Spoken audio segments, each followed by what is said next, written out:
doolaara tokko argadheera jechuudha. Akka baay'ee kan nama ajaa'ibudha jechuudha. Akkuma argitan 1.180 USD doolaariin qaba jechuudha. Qarshii keessanis karaa lamaan baasuu dandeessu. Tokko karaa Itiyoo Telekoom kaardii moobaayilaa isiniif guutama jechuudha. Inni lammataa immoo karaa PayPal akkaawuntiidhaan karaa baankii qarshii keessan fudhachuu ni dandeessu jechuudha.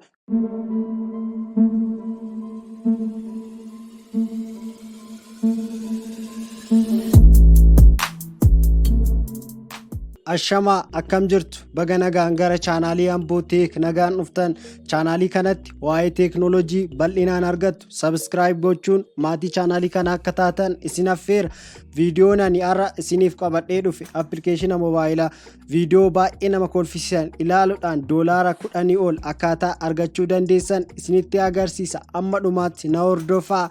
Viidiyoo koo like share gochuu hin dagatina. Jalqabarratti appilikeeshinii kana daawunlood gochuudhaaf linkii isaa descriptionii jalatti isiniif ka'a. Linkii descriptionii kana jala jiru fayyadamtanii daawunlood yoo gootan doolaara tokko argattu jechuudha.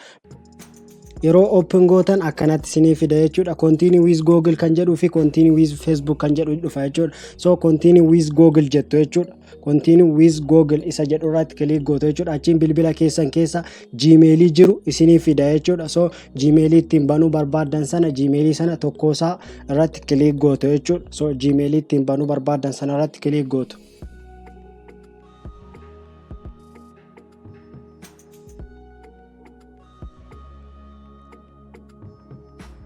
Gmail isa barbaadan irratti click erga gootanii booda akkanatti isiniif fida. Profile picture ni gashitu jechuudha. Tokkoffaa irratti tokkodhaan profile picture ni gashitu jechuudha. So yoo barbaadan bilbila keessan irraa galchuu ni dandeessu yookaan immoo kan isaan defaultidhaan kan isaan qopheessan jira. Kan isaan qopheessan irratti filachuu ni dandeessu. Ani tokko isaa irratti gashaa jechuudha. Achiin iddoo kana bira genderii filattu meeliin jedhaani. Achiin iddoo kana biratti nickname filattu waan barbaadan jechuu ni dandeessu jechuudha. Fakkeenyaaf ani Amboo Teekin jedhaani nickname gashitu jechuudha. Waan barbaadan jechuu ni dandeessu iddoo kana biratti. So profile fi genderii fi nickname erga gashitanii booda next isa jedhu irratti click gootu.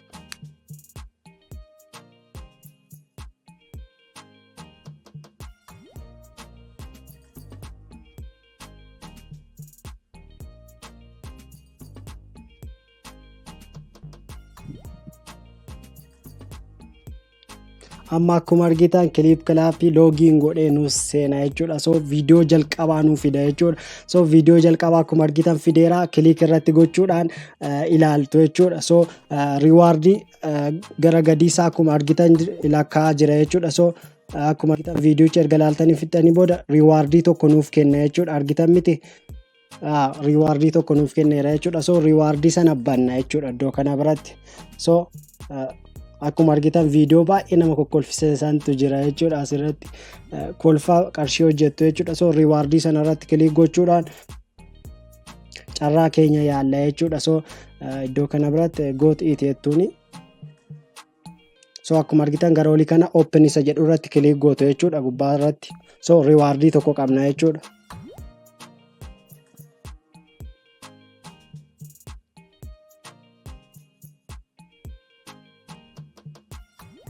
Akkuma argitan akkasitti coinii argattu jechuudha. Akkuma argitan gara olii irratti 0 ture raffle tickets argachuu ni dandeessu jechuudha. Iddoo kana biratti argitan miti. So tickettootadha jechuudha iddoo kana biratti. So Amazon gift cards argachuu ni dandeessu jechuudha. Carraadha jechuudha. Raffle ticketidha jechuudha iddoo kana biratti. So akkuma argitan coiniin keenya 500 waan ta'e galeera. So akkuma argitan miti amma spin kan jedhamu jira jechuudha. Gara olii spin open isa jedhu irratti click gochuudhaan spinii keenya ilaalla jechuudha. So spinii sana keessa maaltu jira? Mega spin kan jedhamuu fi spin kan jedhamu jira. Mega spiniin torbeetti si'a tokkodha jechuudha kan kennamu. So spiniin sun immoo si'a tokkoon tuqxu achiin sa'aatii muraasaa booda immoo si'a 4 ammas carraa isiniif kenna jechuudha. So mega spiniin torbeetti si'a tokkodha jechuudha kan isiniif kennamu. So fakkeenyaaf amma open jennee mega spinii taphannee isinitti agarsiisa jechuudha. So carraa keenya yaalla jechuudha.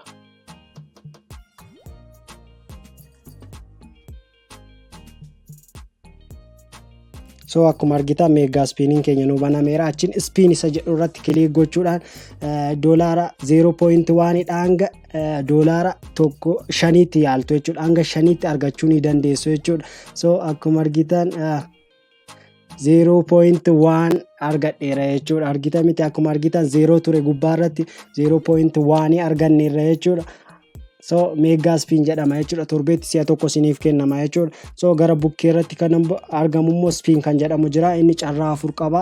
Sa'aatii muraasa booda yookaan immoo sa'aatii 5 ta'uu danda'a. 3 boodas yeroo tokko isaa booda isiniif kenna jechuudha. So amma spiin carraa 4 qabna. Spiin gochuudhaan taphanna jechuudha.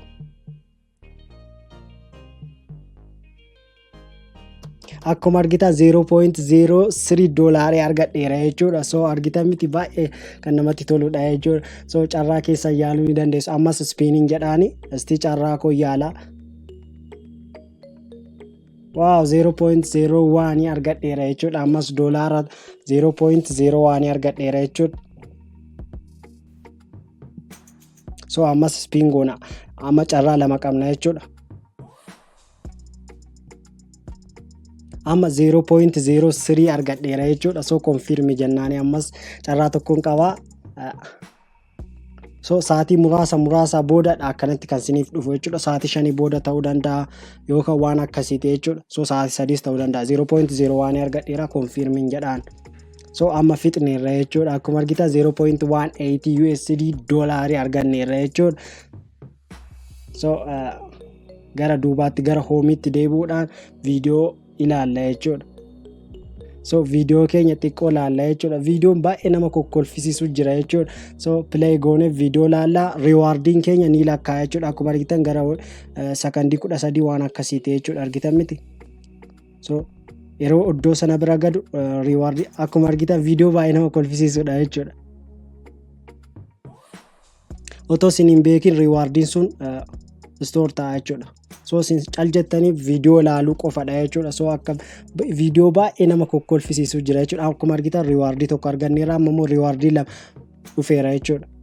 So amma immoo riwaardii lama. So viidiyoo keenya calleen ilaalla jechuudha. Viidiyoo baay'ee nama kokkolfisan jira jechuudha. So just like TikTok jechuudha. Baay'ee kan nama kolfisiisanidha jechuudha viidiyoon.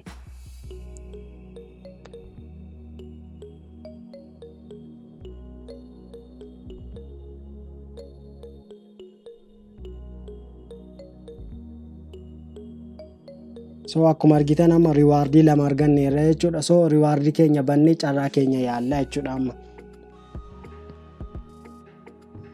Akkuma argitan open kan jedhu jira. Lama jira. Isa tokko open gooneen taphanna jechuudha. So coiniin sun gara qarshiitti ni geeddartu jechuudha. Yeroo tokko immoo gara raafiliitti yookaan immoo tikeettiitti geeddaruu ni dandeessu jechuudha. Amma coinii sana baay'istan jechuudha. So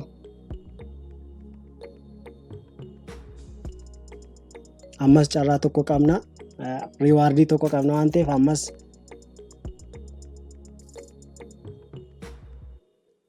baay'ee kan namatti toludha jechuudha. So 38. So akkuma argitan amma fixneerra jechuudha. Amma iddoo kana biratti raafiliin jira jechuudha. Play jennee taphanna jechuudha. So carraa keenya yaalla jechuudha. Raafil iddoo kan play kan jedhu jira. Play isa jedhu irratti kilik goona. Akkuma argitan carraan keenya doolaara tokko kaasee hanga 0.1 yookaan 0.5 itti jechuudha. So raafilii play yeroo isiniin jedhu akkanatti yeroo isiniif guutu play isa jedhu irratti kilik gootu jechuudha. So carraa keessa yaaltu jechuudha. Just like tikeettidha jechuudha.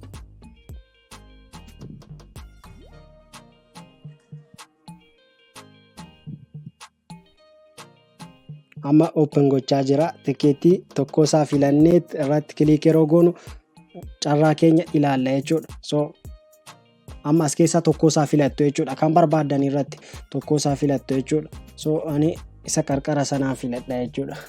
Isa irratti kilikiin godhaa. Amma confirm kan jedhu jira. Confirm gootu jechuudha.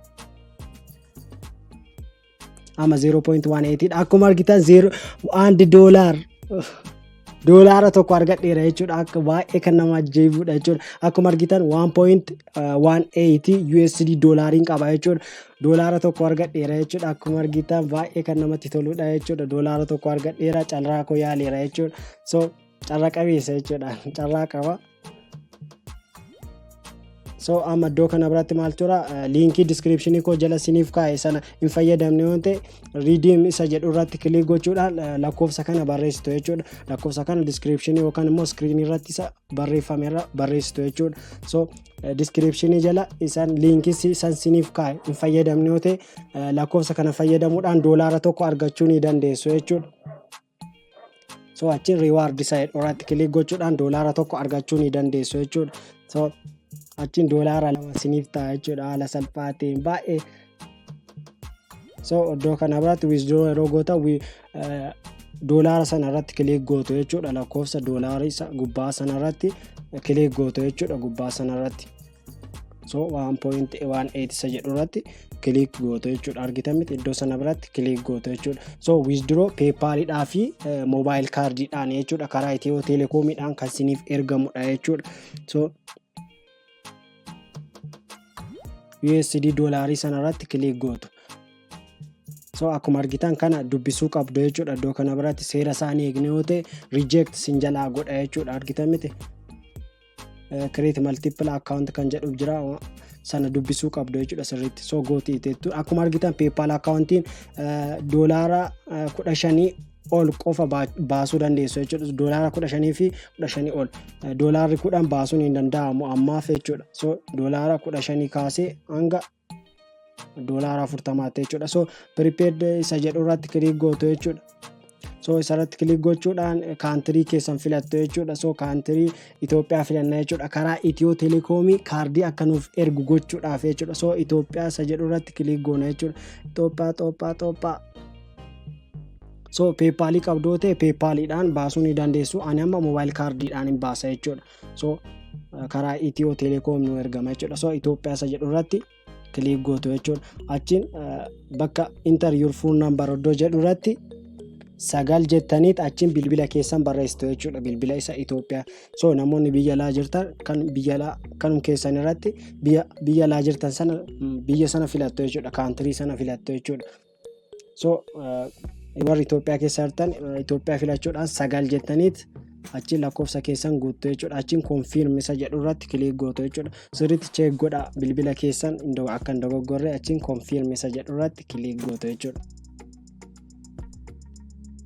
So akkuma argitan doolaara 10 innaa qaqqabdan yookaan immoo Itoophiyaan bir 250 doolaara 15 akkasuma jira jechuudha. Argitan miti doolaara 10 gadi baasuun hin danda'amu jechuudha. Iddoo kana biratti gara gadi isinitti himaa jira. Doolaara 10 gadi baasuun hin danda'amu jechuudha.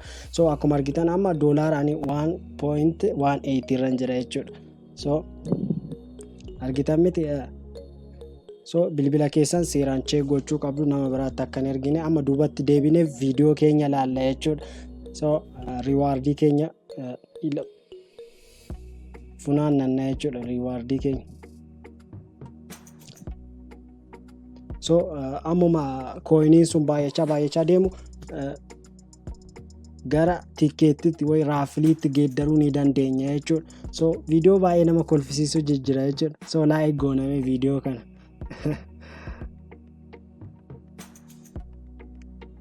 Akkuma argitan rewardiin keenya lakkaa'aa jira jechuudha. So yeroo dhumee iddoo sana bira ga'u rewardii tokko nuuf kenna jechuudha. So viidiyoo baay'ee nama kolfisiisu jira jechuudha.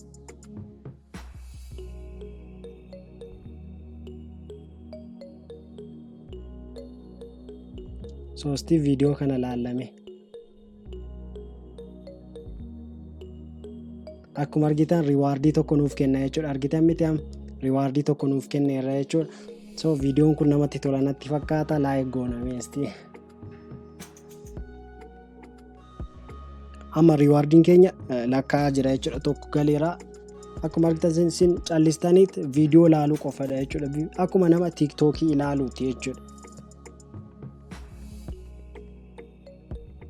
So kun maajikiidha.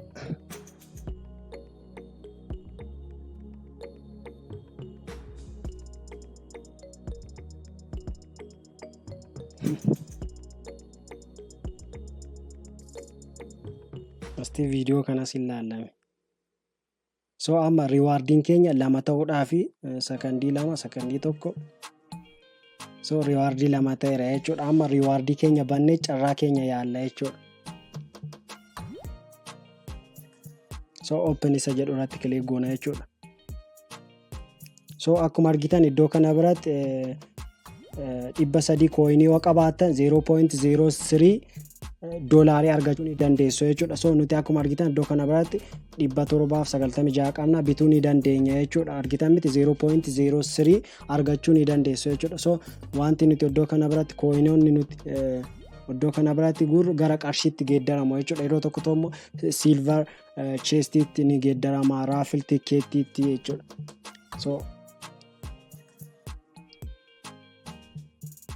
So amma video keenyatti deebineet video keenya ilaallameesti.